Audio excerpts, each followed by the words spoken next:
Hello and welcome to Hot Yoga Radio. So we're in the yoga room again today because it's having a good old rain outside, so we're not walking around in the hills with the sheep and the birds like we normally do. So this is part 2 of the series that we're doing where we're having a conversation about a possible economic collapse that could be coming up in the UK and beyond. So in the first part we were talking about the history. We were just going over different kinds of economic collapses and how they impacted on the UK and the different factors which triggered them off.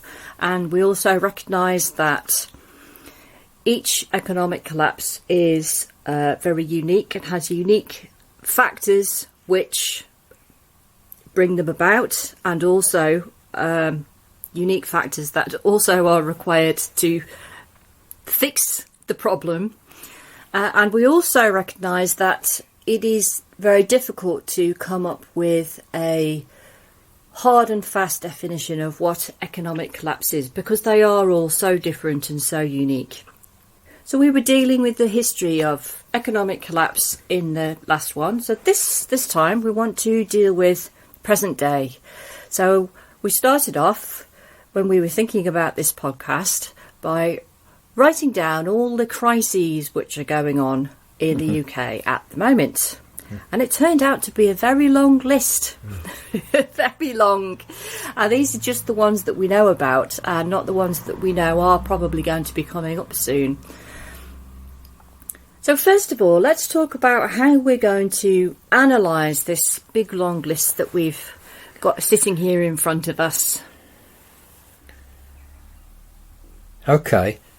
When we were brainstorming this, and that's kind of been going on actually for ages, really, isn't it? You know, for years, in fact, in some ways, you know. But certainly, it's been a long conversation, and we've been at this for weeks. Actually, it's like it's on our mind quite a bit at the moment.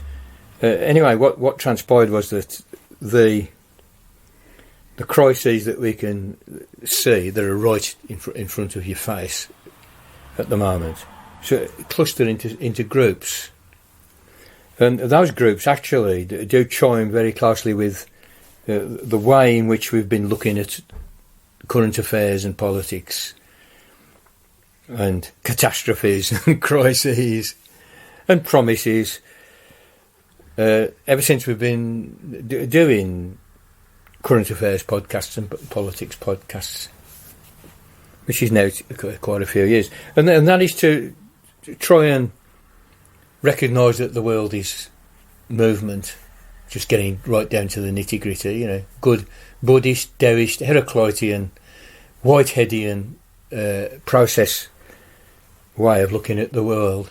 We see things as constantly on the move. We take that as an underpinning metaphysics that's very hard to push aside. So you need to sort of be getting into systems thinking and to recognising what the systems are. And one of the big, broad brushstroke pictures we've used is to say that there's the ecosphere, the world. Some people call it nature, even though it's a fairly problematic term, actually. But, you know, just the world, the oceans, the weather, the atmosphere, the climate, the creatures, the metabolic processes, the circulation of gases and elements, and photosynthesis, and evolution, and habitat balance, and the whole ecosphere is the best word I've got for that, you know, and that contains everything, and without it we're dead. If that collapses, we all die. The world dies. Sort of embedded in that, and in a very intimate relationship with it, is another system which we call society, and really that consists of the economy, because it's the economy is the place where we interact with the ecosphere. We extract minerals. We use the air. You know, for instance, you know, you use the oxygen from the air in a smelting process to make iron with which to build your railways and your buildings and your skyscrapers and your cars and all the rest of it. And also the waste of our economic processes goes back into nature. I mean, on the one level, our piss and shit, if I can put it in just layman's terms, and the breath that we breathe out and the breath that we take in, all of this is metabolism with nature. This is Marx's phrase, it's a brilliant phrase. He talks about our metabolism with nature. And that's precisely what it is. It's metabolic. It's an exchange all the way through. And of course, our waste products and the waste products of our industries go into nature, and we extract from nature and we dump into nature. So there's this whole kind of complete enmeshment and entanglement between these separate systems. I mean, really, it's one big system with subsystems, a bit like your body. You've got your circulatory system, you've got your nervous system, you've got your digestive system, you've got your excretory systems, and all that, and they all work together. They're all like a human body, but at the same time they belong to the whole, but they have a kind of an existence of their own. And all you think like this for analytic purposes. It's kind of pragmatic where you draw the lines in these systems. It's just a way of getting a handle on what's going on. And then again, embedded again is what I call like the cultural sphere. I mean, Marxists would call it the superstructure. I call it just culture.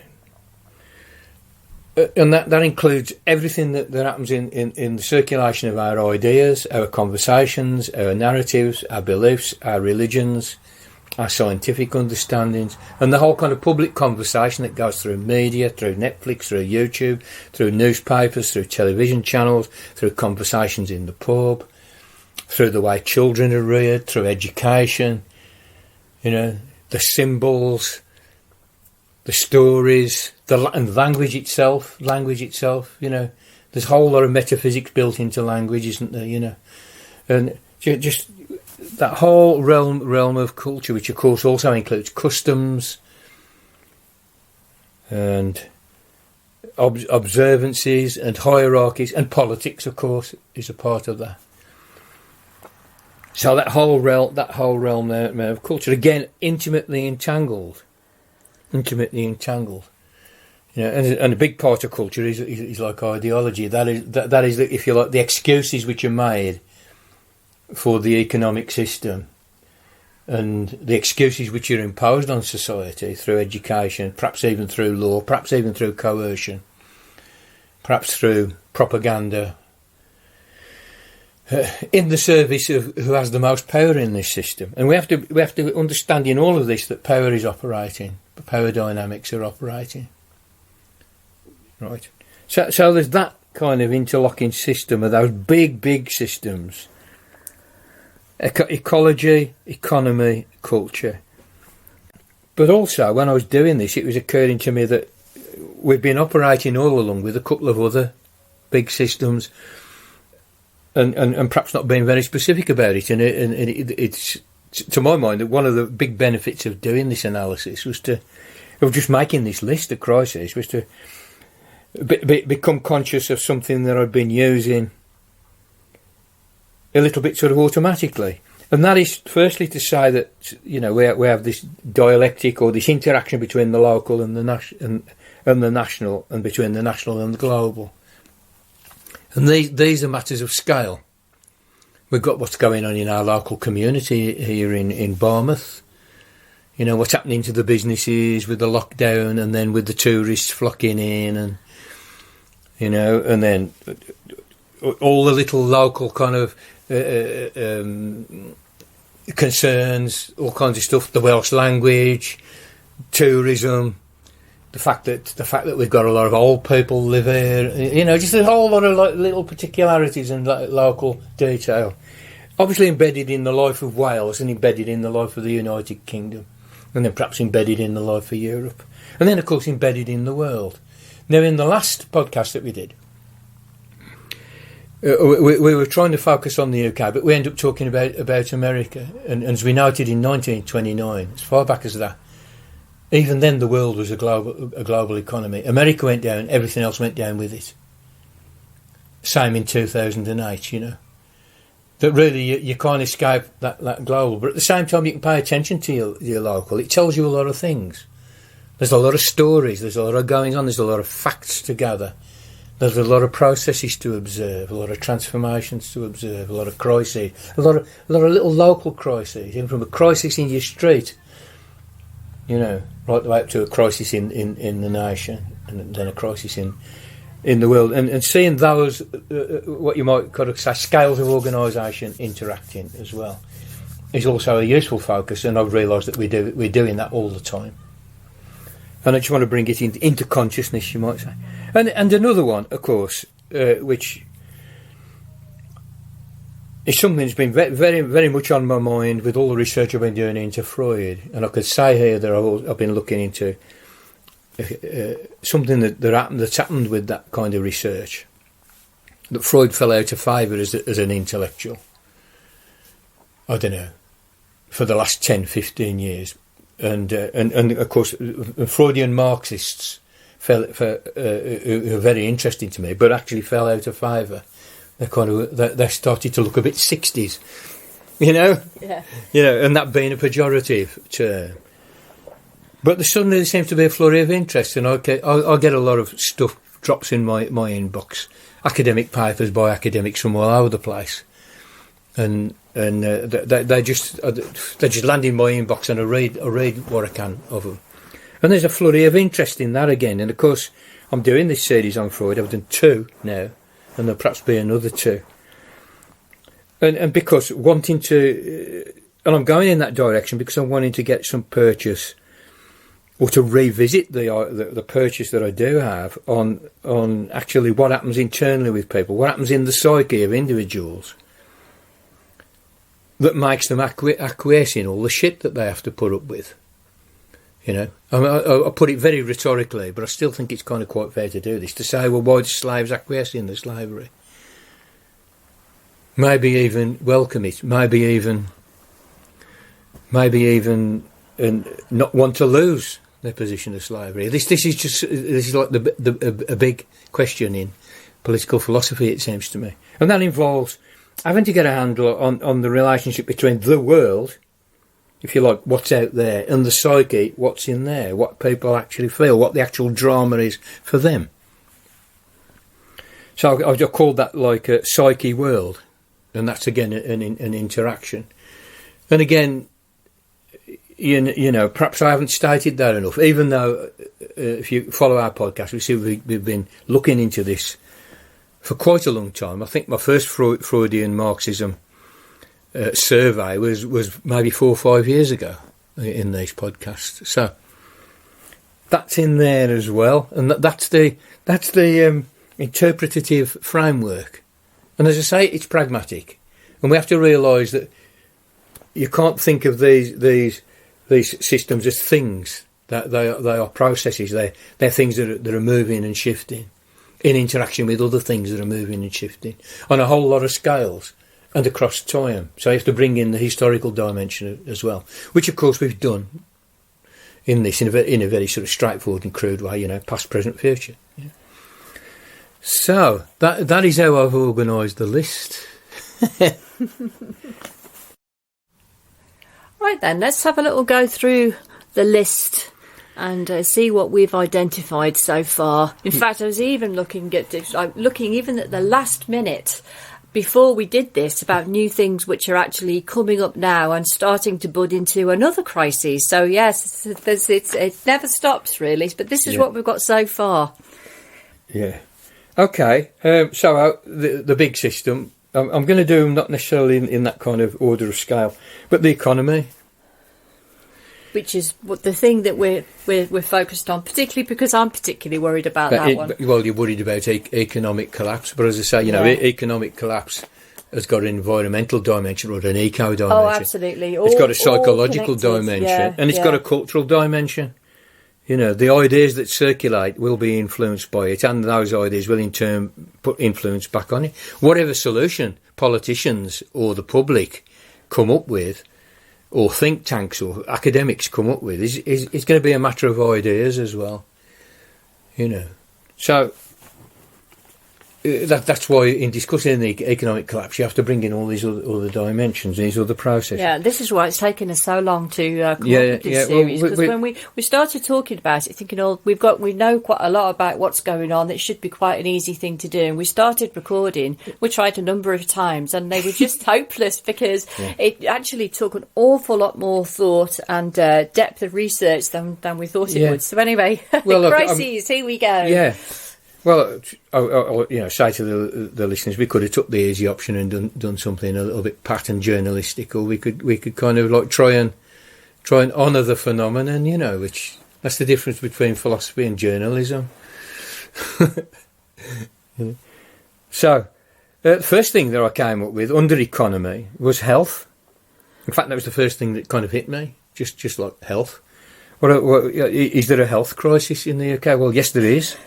Tick that box, because the other day, some figures come out about life expectancy in the UK, and in certain parts of the UK, it's dropping. In certain parts of the UK, life expectancy is 27 years less than it is in other parts of the UK. The rich people are still living until they're 80 and 85, but in some parts of the country, there's a massive. God, I didn't know that. That's a hell of a difference. Yeah, it's astonishing. It's astonishing. That's disgusting. Absolutely.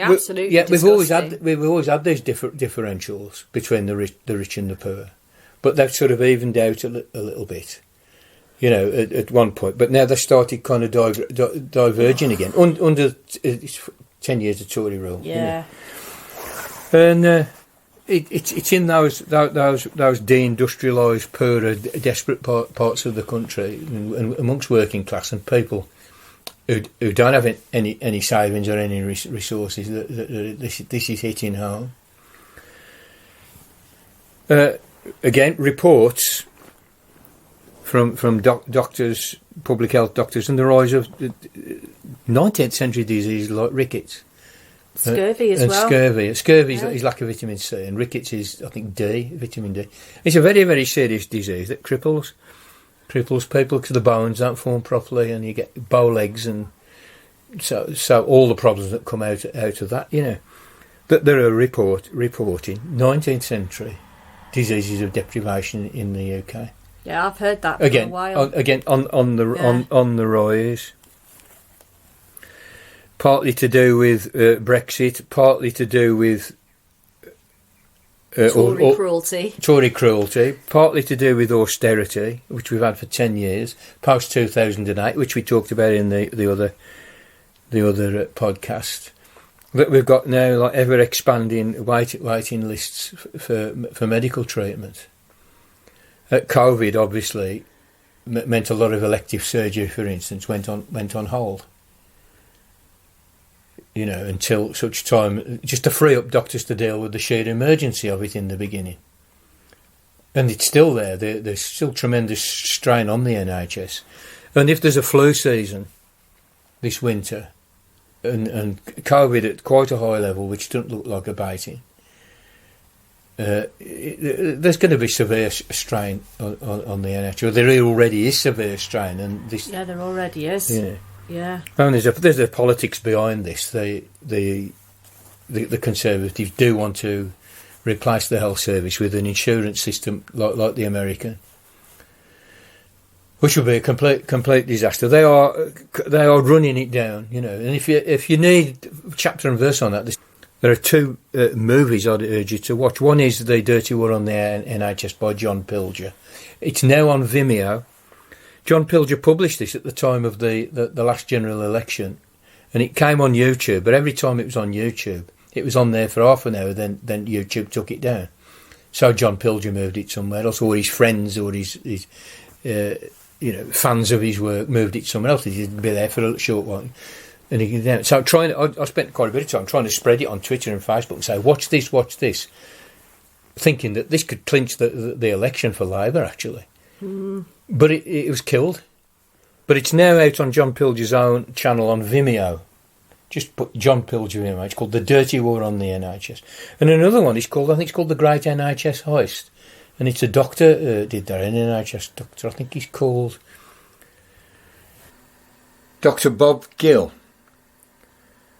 And for the purposes of making this film, he teamed up with a filmmaker called Drew McFadden. In fact, they've got a website which is called thegreatnhsheist.com. No spaces, The Great NHS Heist, no spaces, no underscores, just one continuous word, .com. And he also appears in John Pilger's movie. It's taken a slightly different angle. Yeah. And you will be in no doubt, this is very well researched material. It's not conspiracy theory, it's very well researched. And they're coming for the NHS and running it down is a part of it. You collapse it and then you blame it, and they're already doing it. Yeah, they are. There is a campaign going off in the gutter press against GPs, and because of COVID, they're not able to sort of do the one-to-one. You know, as one doctor says, I can't actually, get eyeball to eyeball with every verruca.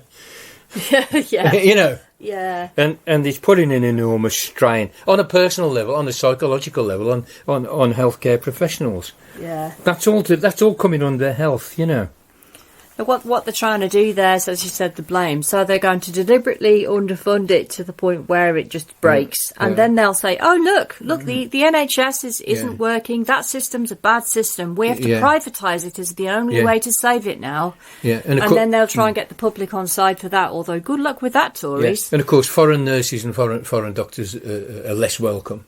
They can come here, but it's a lot more of a palaver. There are massive shortages anyway.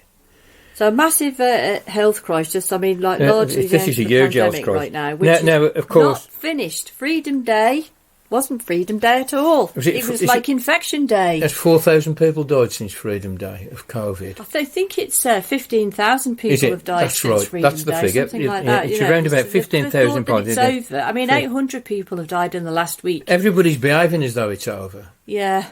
And it's not. We're still in the midst of a pandemic. It hasn't gone to the endemic. This morning, I was just trying to look up, seeing as we've got a lot of data on it now, like the difference in the death rate between like a flu winter and a COVID winter, and what I found out was that, say, in a typical year, you'd have, say, between 25,000, 35,000 people die of flu. But in the time that COVID's been here, it's been, if we're going to do on a yearly basis, and it's been here like around about 2 years, that's 70,000 people per year died. And that's with long periods of lockdown, mitigations, mask wearing, social distancing, and the vaccinations.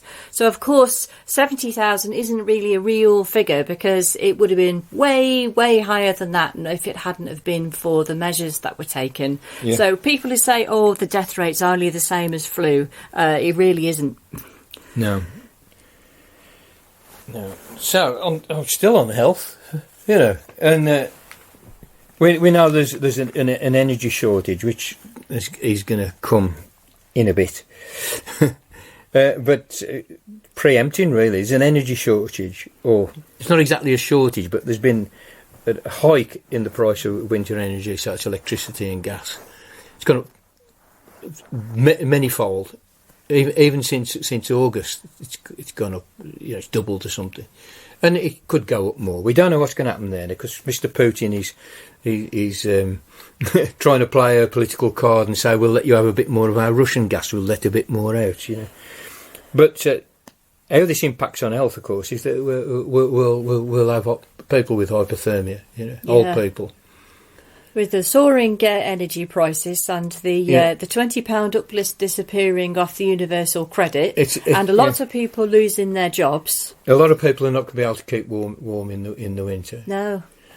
There's a lovely quip that went all around Twitter. It was that if you remember back in the pandemic, when they first lifted lockdown and they were trying to give some stimulus to high street cafes and restaurants and stuff, eat out to help out. Oh yeah, the disastrous eat out to help out. They'd let you have two for the price of one if you went into a restaurant. And got COVID, is it? For free? And got yourself, entirely for free? Yeah, free bonus for a dose of COVID. Yeah. But the thing that was going around Twitter was like, eat nout to help out. Yeah. And then some wag comes back with, heat nout to help out. Oh, yeah. So in fact, These should be the Tories' new slogans. yeah, a lot of people, there's some very poor people in this country, are going to be faced with the choice between eating and keeping warm. Yeah. And that will have an enormous health impact. Cold weather kills old people, and of course. Yeah. And also, we're talking about nutritional. Talking about illnesses caused by lack of nutrition. Yeah, so if these people have to choose between heating or eating, again, it's going to make that even worse, isn't it? Absolutely, they're going to be massive health impacts. And, unless there are some measures taken. On these two things here, I'm kind of expecting like some pretty serious civil unrest at some point, because the poverty is just rising really, really quickly. Yeah. And these people, they're going to be very, very large groups of people in Britain who are really pissed off and angry and desperate. There's quite a good chance that they'll be induced into blaming the wrong people, though. But anyway, that's another question that we mustn't preempt. So, as you say, we're looking at problems of hypothermia, debt somewhere down the pike. We haven't even got on to Brexit yet. Yeah, we're looking at problems of nutritional deficiency, and of course that's what rickets and scurvy are nutritional deficiencies. So we've got all that. On top of that, I would say the mental health consequences are going to be vast. And now we did a podcast about 2 days before lockdown came on, and we pretty well predicted how things would pan out, with some prescience, I think, which is why you should listen to us. You heard it here, folks. But one of the things we said, look out for the mental health consequences of lockdown, but of people now many, many thousands of families. Hundreds of thousands of families who have been bereaved, who otherwise wouldn't have been. Many thousands of families, millions of families facing the consequences that we've just talked about. Not being able to get adequate health care, not being able to afford to keep warm or to eat properly, and so forth. So, and the whole kind of frightening thing of a pandemic, and the whole kind of fear of going in the supermarket and there is now only 3 types of ice cream, and I know that might not seem much in the scheme of things, but there are empty shelves, and there are people suddenly realising that the cornucopian choice that we used to, and you can debate whether that's a good thing or not. But that nevertheless, this old familiar world is not how it used to be, and quite suddenly and quite quickly this has happened. All of this contributes to mental health problems, like just long-term anxiety, and I don't think that can be underestimated. And still under health, well, at the moment they're claiming, we're being told that there's very full employment. There's even, in fact, like a shortage of people, and that they are therefore able to bargain for higher wages. Which the Tories are claiming is they planned it all along this way, and it's like their victory. Well, and it's a good thing. Look, you're going to get more money, but it's bollocks. As soon as there's unemployment, and if companies go bust because they can't get the people, or because they can't afford the energy for the if they're industries that use a lot of energy, and that the price is now putting them out of profitability, so they're laying people off. This could easily flip into mass unemployment. For instance, if you have a company and half of their workforce was from Europe and they've all been sent packing because of Brexit, if that company finds it too difficult to get the skilled workers necessary to fill that labour gap, they're not going to be able to carry on going, and they could end up going out of business, which means that the British employees all get sacked. So although there's plenty of jobs, it could still end up with mass unemployment, like you said. Yeah. Okay, so health was the first aspect of the economy that sort of jumped into my mind. Following that was the obvious thing, which we've mentioned a little bit, was Brexit. And you could write a 5-page list without even breaking a sweat. And I just mentioned a few things. One is the breakdown of just supply chains in general. You know, due to Brexit. Due to Brexit, and also COVID is a factor here. COVID, but, yeah. But There for is us, particularly Brexit.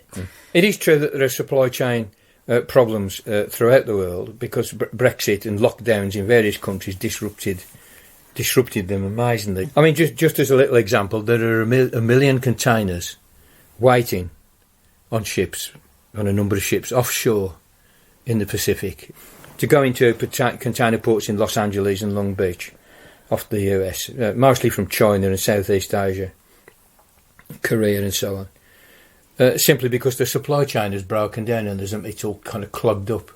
And President Biden's answer to that is he's put the ports on 24-hour work. You know, so obviously that'll depend. Can he get the labour again? So that is simply to illustrate that there is a sort of a global chaos that the pandemic. But Brexit seems to magnify everything that's a problem everywhere else, being a really big crisis here. Yeah, it's obvious that it's laid on a whole new layer of mess, and particularly farming. Yeah, the amount of businesses which have been bankrupted to Brexit is growing and growing and growing by the day. I mean, in farming again, people can't export their stuff because there's suddenly the UK is a third country, so there's no smooth export of say meat, for instance, or shellfish, you know, and so on. So farming's taking an enormous hit. I mean, I'm in the habit because I wake up early. I'm listening to Farming Today on Radio 4, which comes on at 5 o'clock. And farmers are in tears. And as a group, they largely voted for Brexit. They thought it was going to be better. And they're usually Tory voters as well, aren't they? Yeah, very often. Not always, but very often. I mean, you know, it is their natural party. Unless they're tenants, you know, it might be a bit different if they're tenant farmers or smallholders maybe, but certainly big farmers, they're landowners. Tories, the party of land.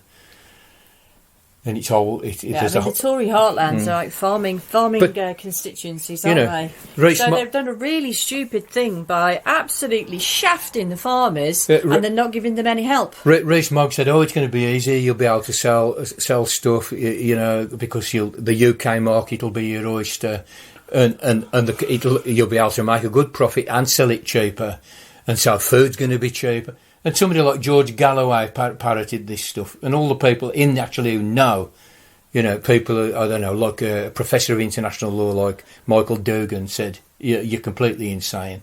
This is what it involves. And he got chapter and verse, because he understands treaties and how long it takes to get trade deals together and what they entail, in minute detail, as opposed to just having some ideological fantasy.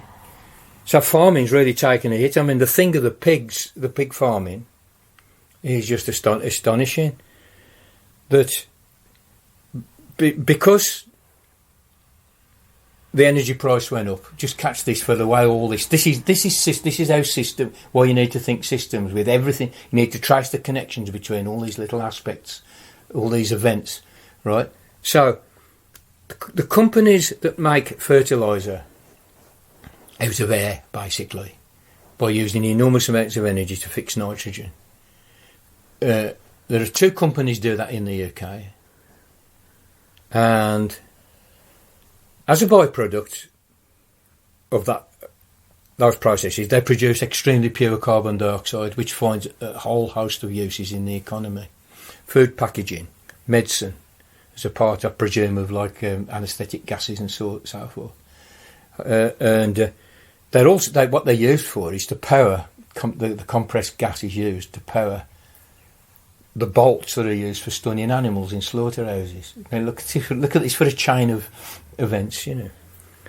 Now, both of these companies stopped production because they couldn't turn a profit because energy was suddenly too costly. So they mothballed and laid workers off and stuff. So suddenly there's no means of slaughtering the pigs. And this is a very, very tight supply chain. And the pigs have to be a certain size so that the cuts of pork fit the packaging that's available, which is all determined by the supermarkets. Suddenly, they got these pigs which weigh a ton or something. They're enormous, and the farmers can't kill them. They're not allowed to just go and shoot them. There's all sorts of animal welfare issues involved. Now pigs are being culled and burned, perfectly healthy pigs, because there's no way. The supply chain is broke because of the energy price going up and the impact of that on two companies. Now, one of those companies has been given a bailout eventually. The government, much too late, bails them out and says, we will pay you so you stay profitable. That company is owned by an American fucking hedge fund or something. It's even like an offshore global capitalist concern, receiving a taxpayer's handout, if you want to use that terminology, basically a government handout. It's much too late. Now hundreds of thousands of pigs are being culled. Yeah, well, as you said, they've been unable to cull them because of the lack of the CO2 and lack of vets, because I think they sent a lot of vets back to the EU as well. Well, the other factor is that even if we get the gas back on stream, we haven't got enough slaughtermen, because a lot of them or butchers, or even the butchers to process the meat, because a lot of those were continentals that went back. The government is now, again, much too late. So we're going to issue some kind of emergency visas to Poles and Czechs and Romanians with butchering skills to come over. And they've done that under protest, right? They've had to be forced to do it because they're neoliberals, they don't like taking government action. Right? So it's a three-factor kind of catastrophe. Yeah, and whether they'll even come. Let's not forget the famous incident of the lorry drivers recently, where the government, under great pressure, kicking and screaming, did issue 5,000 visas for lorry drivers from the EU, and they got 20. It was 27. No. 20. No. It was. We thought it was 27. Oh, big fanfare, but actually it's only 20. Yeah, and 20 drivers have come out of the 5,000 because they just don't want to come here. But Boris Johnson goes on record saying, it's doing really well. There's 127, because he even lied about that. And even 127 would be pathetic. Yeah, that's not going to help at all. 5,000 wouldn't cut it. Yeah. Oh, and speaking of Boris Johnson, this is priceless. He went on, I can't remember if it was TV or the radio, and he was being pressed about the problem with the pork industry and the pigs, and how healthy animals were just going to have to be slaughtered and incinerated because of Brexit. And he said, it's okay because the pigs were going to die anyway. Yeah. Right. He's actually a blithering idiot, isn't he? God. I mean, how did the pig industry respond to that? That's just wow. He's just an absolute fucking plonker. Yeah. So anyway, I'll carry on. Fishing. Well, we did actually do a podcast about trouble with the French over fishing, and how there was trouble in Jersey over the Jersey fleet and the French. And then the French turn around and says, we're going to cut off your electricity, because the UK imports an enormous amount of electricity from France. Yeah, and Jersey, all of their electricity comes from France. All of Jersey's electricity comes from France, all under undersea cables. Because France has got loads and loads of nuclear reactors, and they produce a surplus of electricity, and we buy it off them. They're saying, well, fuck you, you're going to fuck us about with the fishing, We'll turn off your electric. I mean, this is priceless, isn't it? Sorry if anyone's listening to this from Jersey and we're laughing, but well, it was going to. Well, it comes to England. It comes to the south of England as well. So there's an enormous fuck you there, and I think we did a podcast on it, if I remember rightly. Mm-hmm. But fishing's destroyed. Fishing is destroyed, and again they voted. Yeah, they voted. They actively campaigned for Brexit, and they're absolutely destroyed now. Yeah, yeah. So. But that's not being reported in the press. But, no, it was. They were definitely sold a pig in a park, and it makes me, just as an aside here, at some time we'll have to sort of go into a very detailed consideration of this, and that's about the nature of democracy. I mean, I think like Churchill said, it's the worst best system that we got, but fetishise democracy or oligarchy or I don't know, communist meritocracy or anything. You shouldn't fetishise your system, right, over and above everything else. What you should do is ask the question: if we were just, if we were privileged enough to design a society for a new planet or something, what you need to do is ask, what kind of decision system is going to produce the best results, And what you have to do then is figure out, well, what does best results mean? In other words, what do we value? In other words, what type of society do we want? And I think that's unavoidable. However much you try and avoid that kind of thinking on the basis that it's utopian and therefore dangerous, I don't think it can be avoided. And there is a question about democracy. Democracy works if everybody's got the information and the education to process it, at least to some degree. Right, and I don't believe in a system that we used to have in this country, that a university graduate had 2 votes and everybody else only had 1. It's some kind of anomaly in the system that got pushed out.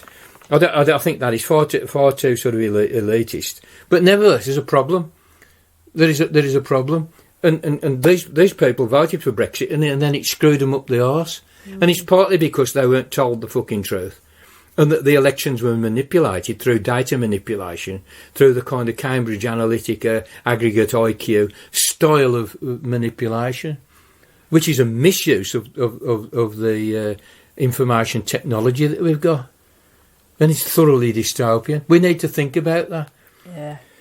So that is an aside. I've got 2 more things under Brexit, The next one is pollution. Because of the breakdown in supply chains and the chemicals for dealing with purifying water and for this, that and the other, and the energy crisis, the government has said to water sewage processing companies, we're going to let you put untreated sewage into the water. We're going to waive the standards, which of course was the real reason the disaster capitalists wanted to leave the EU, is because they could escape regulation on workers' rights, workers' protections and environmental protection and animal welfare. All of that stuff, they want out of it because that then make more profit. It's as simple and as crass and horrible as that. So we're now getting some rivers which we've been recovering from 100 years of industrial civilization, inverted commas, starting to recover and now being polluted again. Awful.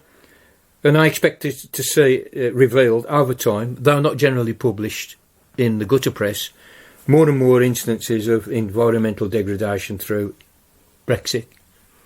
And the last thing I wanted to mention is Northern Ireland. It's still like an enormous problem with all kinds of political ramifications. And we did see a kind of a stirring of unrest in Northern Ireland. Now, whether that was recreational rioting, as they call it, or whether the Good Friday Agreement will break down. And we saw this again. You heard it here first. In fact, we said at the beginning, there's no way out. There's no way out of not throwing Ireland under the bus with this. I said that like the day after the referendum, Yeah, well, we were talking for ages about that. We kept going, how are they going to make Northern Ireland work? And we really thought about it. We couldn't think of a single way that they could do it. They can't, not with a hard Brexit. They could do it with single market and customs union. That could have worked.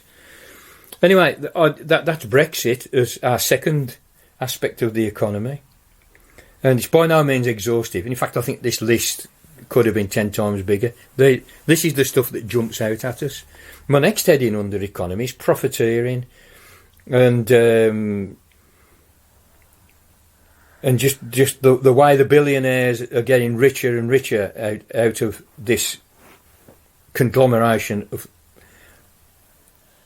crises. We know that 30-odd billion went to Serco for test and trace that never materialised and never worked. Not 39 million, 39 billion, which was handed to cronies, Dido Harding's husband's a Tory MP, by the way, and all this kind of shit. The whole cronyism stuff, which is coming home to roost a little bit, but by no means enough. The Tories are still 10 points ahead, 11 points ahead in the polls as of today. Ridiculous. But there's a whole lot of kind of nefarious shit going down. Opportunistic scamming, I've called that. Billionaires worldwide have made $1 trillion or something out of the pandemic. And even in this country, billions and billions have gone to the already rich. Meanwhile, child poverty's hitting new heights. Malnutrition's hitting new heights. Life expectancy's going down. Right, the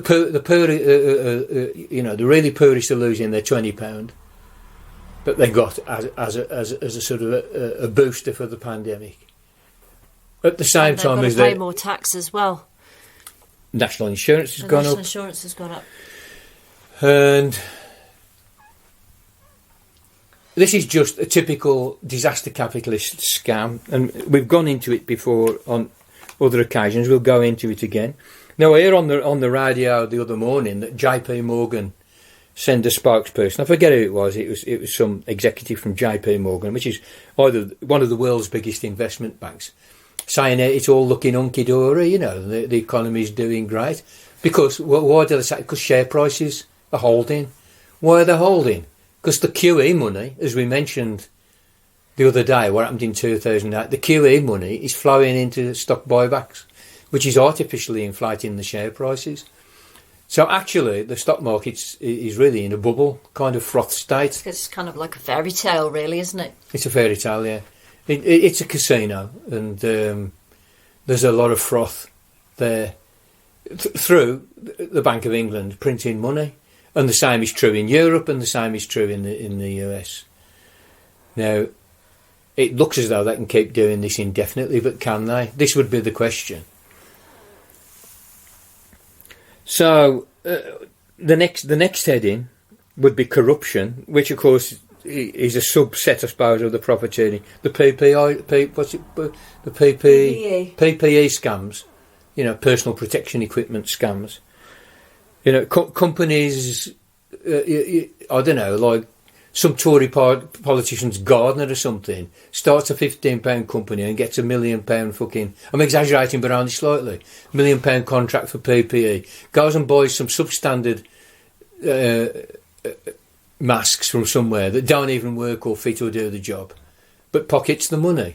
And this contracts for your mates without proper tendering, and proper scrutiny of what's happening, has swindled the economy out of millions and millions and millions of pounds. So you've got a massive corruption and profiteering and gaming the system within a culture of cronyism and casino capitalism. That's the economy. And I've got one other thing under the economy. Like I say, this is not by no means exhaustive, and that is technological change. The background to all this is that there is rapid technological change, and it's not going away, and that work is not stopping. Automation, robotics, AI, so forth. And that's not going away, but its impact is huge, and in ways that we probably can't foresee yet. So that's pretty well what I would want to say about the economy before I go on to ecology and then after that culture. And at this point it makes sense to say, are there any resonances with what we talked about vis-a-vis 1929 and 2008? Well, this is clearly a pretty dangerous situation. It does feel like we're teetering on the edge of disaster. Yeah. In fact, I think we might have gone over the edge by now. I do actually think we're in the midst of it. I watched Michael Heseltine, who was a Tory grandee. He's now quite an old man. Maybe in his 90s, I don't know. But he was Mrs Thatcher's deputy for a while. And he did hold various high office. He was the Defence Minister. He was Secretary of State for Defence. He was Deputy Prime Minister. I think he worked on environment and the Board of Trade and so forth. He was never a chancellor, and it's actually on Sky News, you know, and he's not the kind of person, he's not my kind of go-to person, but I wondered what he was going to say, you know, his Tory grandee, part of the Thatcher government. And he said this morning, if I was the Chancellor, I'd be very, very worried.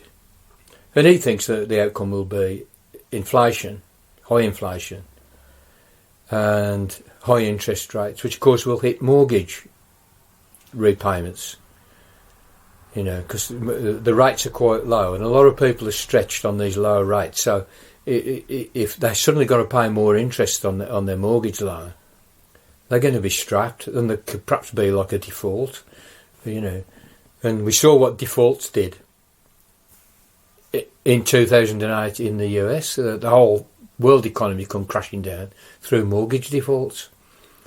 So, there's a problem there because there's an awful lot of debt in society, and it all commands an interest rate at the moment very low. What happens if it goes up to 15%, like it was in the 80s? 15%, 20%, 20% on mortgages, you know. What's that going to do? You know. So there's a stability in banking, like the possibility of some kind of default. Now, there is anxiety in the US around auto finance. You know, everybody buys their car on a loan. And it looks as though the finance capitalists did a similar thing to what they did with mortgages. There's a lot of subprime auto loans that might well be defaulted on, with a similar outcome to 2008. I mean, another thing is student debt. Student debt in the US is $1 trillion, and it's very, very high in this country. And if I was a student and into student politics, what I'd be saying is, let's have a massive debt strike. Let's just all refuse to pay it. What they're going to do, they're going to lock up a million people with student debt. That, you know, and that is what I would be saying if I was a fucking student. I'd be pushing for a debt strike, just to teach these incompetents a lesson. Because again, another thing that shines through here, in which there are resonances with 2008 and particularly with 1929, is the sheer incompetence of the politicians and the economists. They don't have an adequate grasp on what's going on in this casino capitalism. Even Gordon Brown got it wrong. Gordon Brown, a PhD in economics, and I would say a very smart man, but he didn't get it. This shower in this country, my honest opinion of them is that they are mediocrities, all of them. But they believe that they're not. They're all pretty well, to a man and woman, perfect examples of Dunning-Kruger, you know, which is whereby people think they're a lot smarter than they are. You know? And they're all just addicted to the idea of British exceptionalism, aren't There's they? all kinds of magical thinking and nonsense and superstition. So, again, we had something like that, particularly in 1929, with the fond belief that the market would put it right. In fact, pro-market pundits are saying all that stuff now. There's another resonance. The JP Morgan guy was saying that, basically. And this is why this government, because it's ideologically committed to free market ideology, are very resistant to bailing out. Now, they do bail out when they're pushed, but it's always a bit too late, or not quite enough. Like they had to bail out that company, that fertiliser company, to get the CO2, the carbon dioxide, back into otherwise the economy was going to collapse. And they've pushed that back a little bit, but they're still going to have to slaughter 100,000 pigs and burn them. In a world where in a country where there's food banks, and in a world where 2 billion people go to bed hungry every night. Tell me there's any sense in that. I mean, the other fallout will be the political fallout. Because there's no way that people are not going to get very, very, very angry, and they already are very angry. You know, as I keep saying, there's a lot of free-floating anger and resentment amongst people, and lockdown and COVID And the mismanagement of COVID, which 2 parliamentary committees found the government to have completely mismanaged the first part of this pandemic, that's created an enormous amount of resentment and anger. And it's going to go somewhere. My fear is that the right will capture it, and the right is trying to capture it. You know, the best case scenario is that these people unionise, and unions are having a bit of a comeback because the discovery has been made that you can unionise precariat workers. Prior to that, it wasn't part of union culture, because union culture grew up around coal mines and factories where you have a lot of people thrown together in the camaraderie, very often of shared danger, say miners. Why the miners' unions were so strong and solid, because they were very often single communities, single village or a small town, built round a pit, and blokes sharing danger. You know, they took their life in their hands when they went down the pit, and that produced the psychological solidarity of those communities. And if they had a strike, they were all out, no messing. You know, so union culture has sort of taken that lesson and perhaps thought you can't unionise precariat, but you can.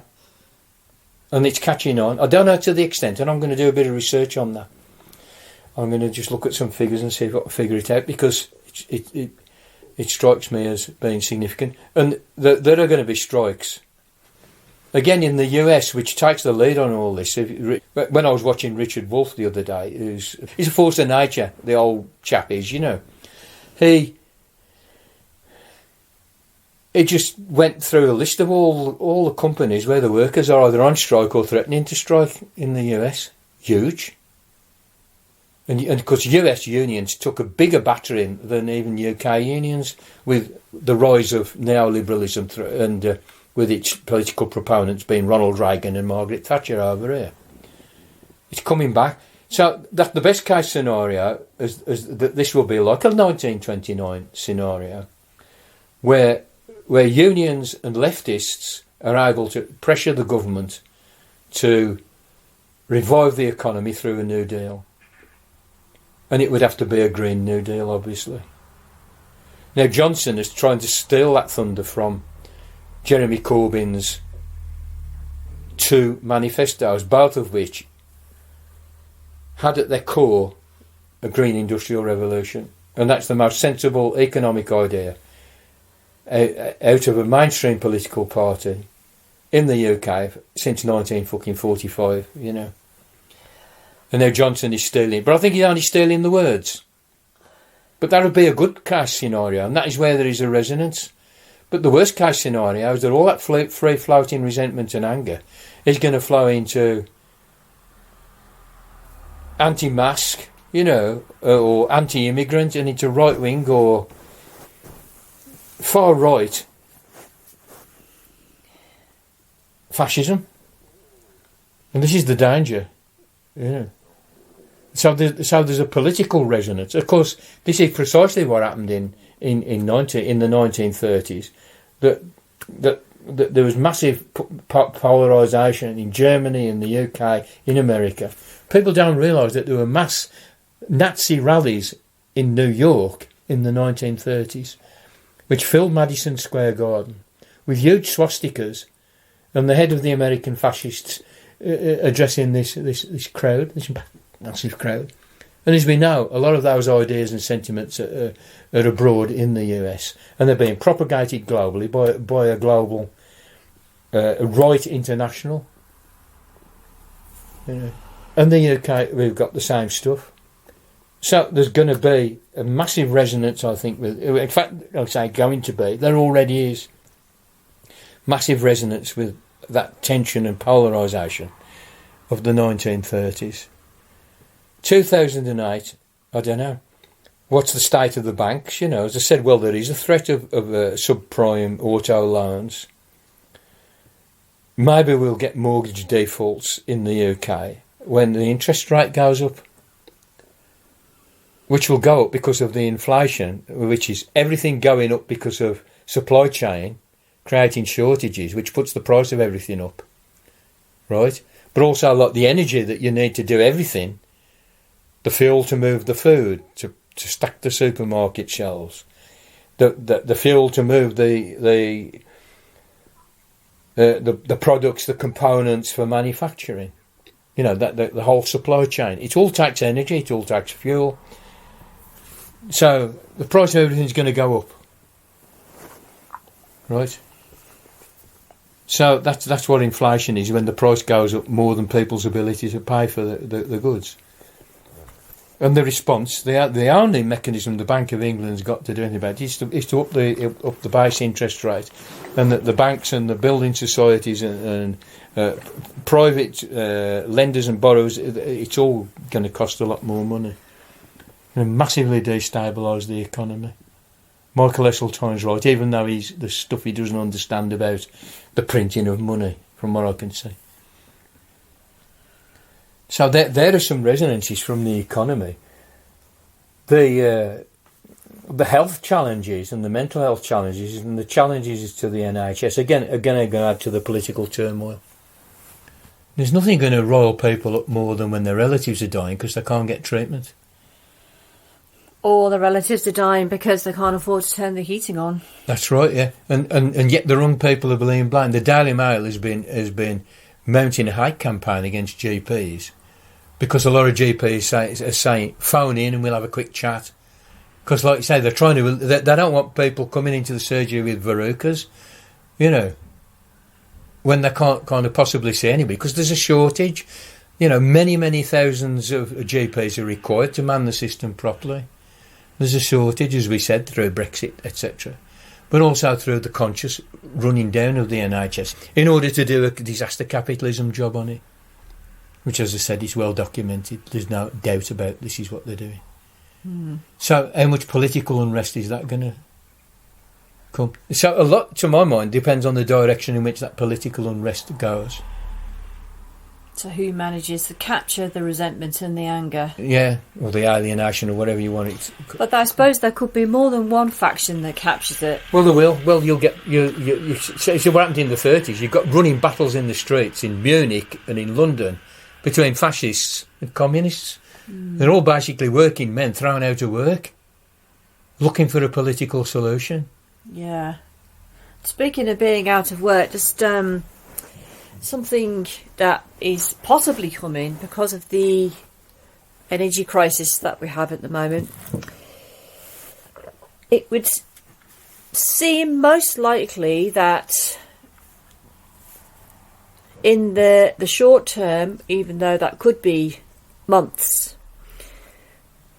the government will be forced to deal with the energy crisis by shutting down non-essential businesses, which will kind of be the same thing really for the economy as is going into lockdown. Now, if this happens, I've been thinking about this today, new information turning over in my mind. All those people will be out of work all of a sudden, millions of them. Now, I very much doubt most of the companies will be able to continue paying their workers if they're not producing anything.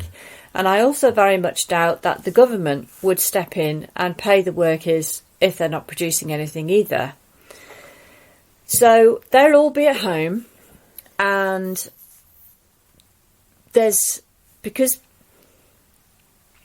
needing to heat their homes far more than normal, because normally they'd be at work using the heat of their workplace. So now they're at home and they're having to pay more for heating whilst at the same time having no money. Are the companies going to sack them? If this is going to last for months, would that happen? I mean, this could be a real crisis with millions of people suddenly being out of work and rising energy prices, rising food prices, and, well, rising prices of everything, really, and also quite a shortage of everything that's only going to get worse from here on in. So what do you think what's going to happen with that? I think the fuel price will probably even out. Any idea of a time frame from the sort of things you've been looking at? No, but it's already flattened a little bit. I mean, it was like going up like... I think it was almost getting to the scenario it was going to double every few days or something, the price of gas, given the scarcity and so forth. But Mr. Putin, as I mentioned earlier on, has released more Russian gas into the system in order to flatten the price a bit.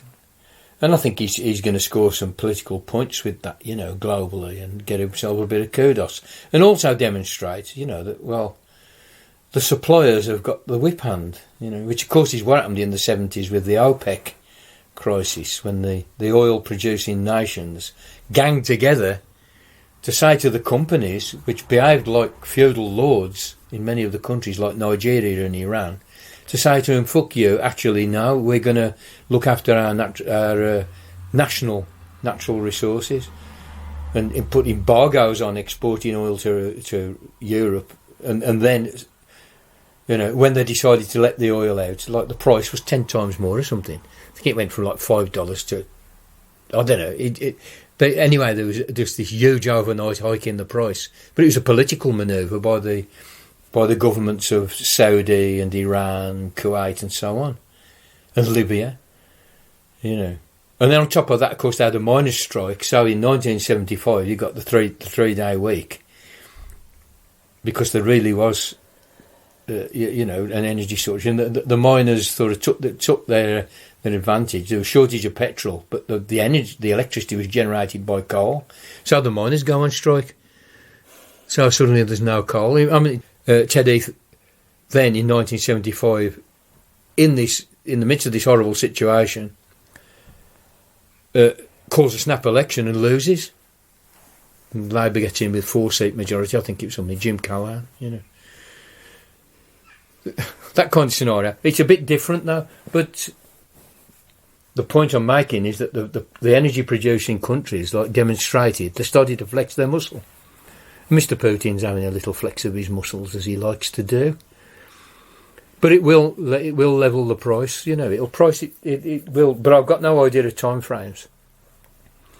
And they say that there is not actually a shortage, even though Britain, again, because of the magical thinking of our politicians and economists, dismantled its gas storage facilities.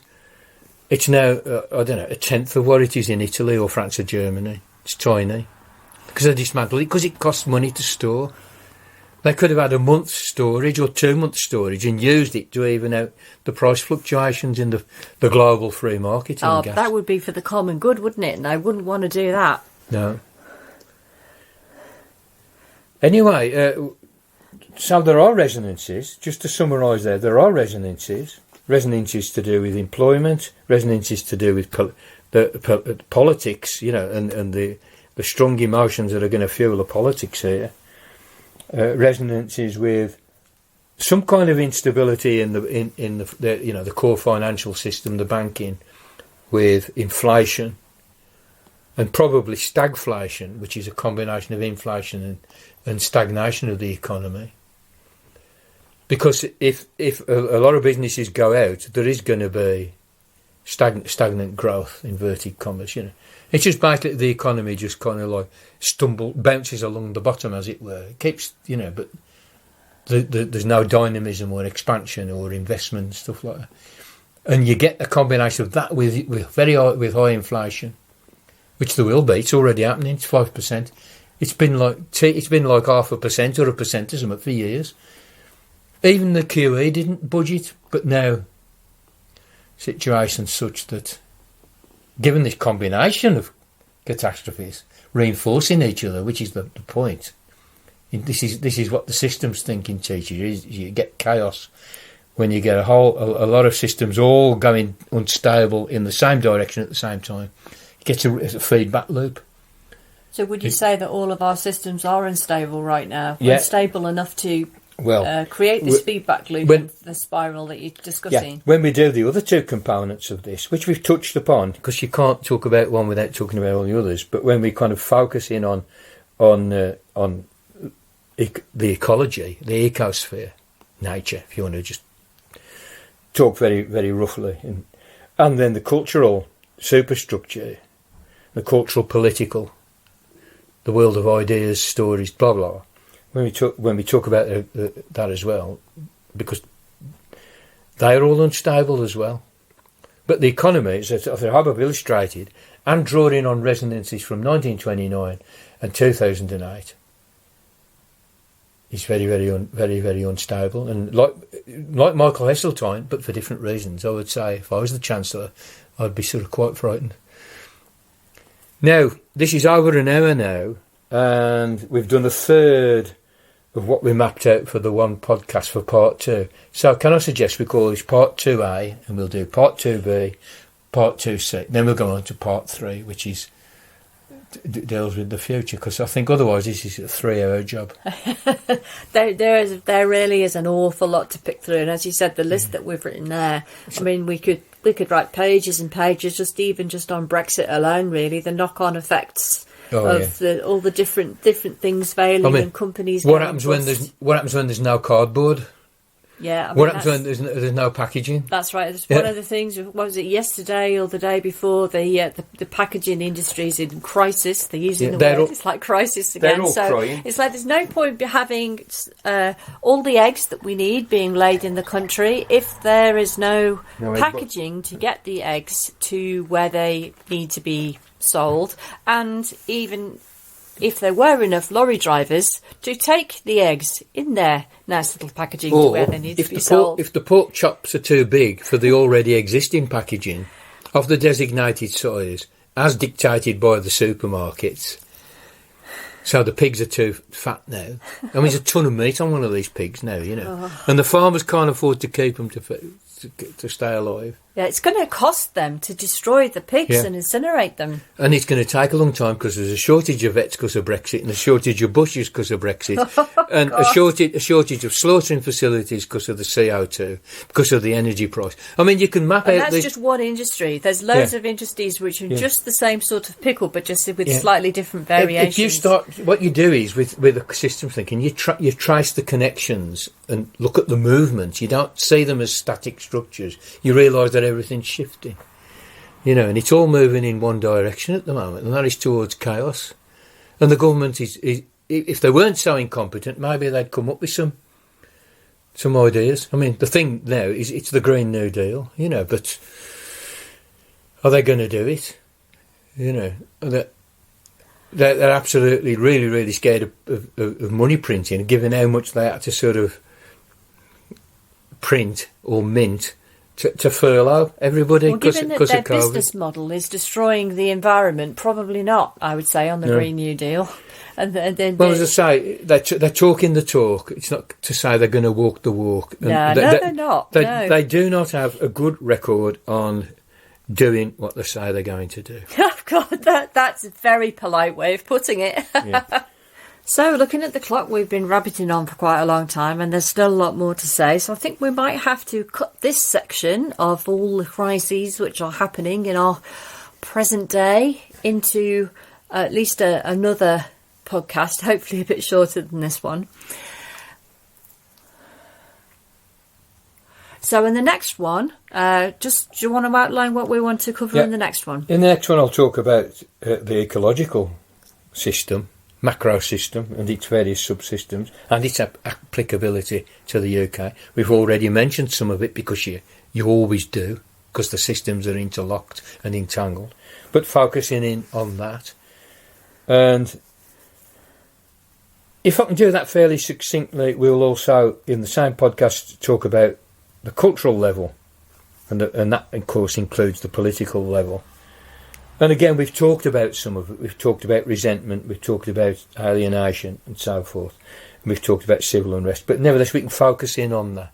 Now, I might be able to get those two into a single podcast, but I suspect that maybe two, a bit shorter than this, but two other podcasts in part 2 of our big series. So this is part 2, subsection A, and there'll be part 2, subsection B, and part 2, subsection C, all of which deal with the present, with a little bit of a focus on the UK, though of course we have to talk about China and the US and Europe as well, because you can't not. If that's agreeable to you, I propose that's what we do. That is agreeable to me, because I'm hungry now and I want my dinner. All right, well, thanks for listening, eh? Yeah, thank you for listening, everyone, and coming on this journey with us through this very labyrinthine topic. Yes. And hopefully we will get to do another podcast soon, and we will bring you the next exciting instalment. Okay? Over and out, folks, and we'll speak to you soon. Make knowledge great again.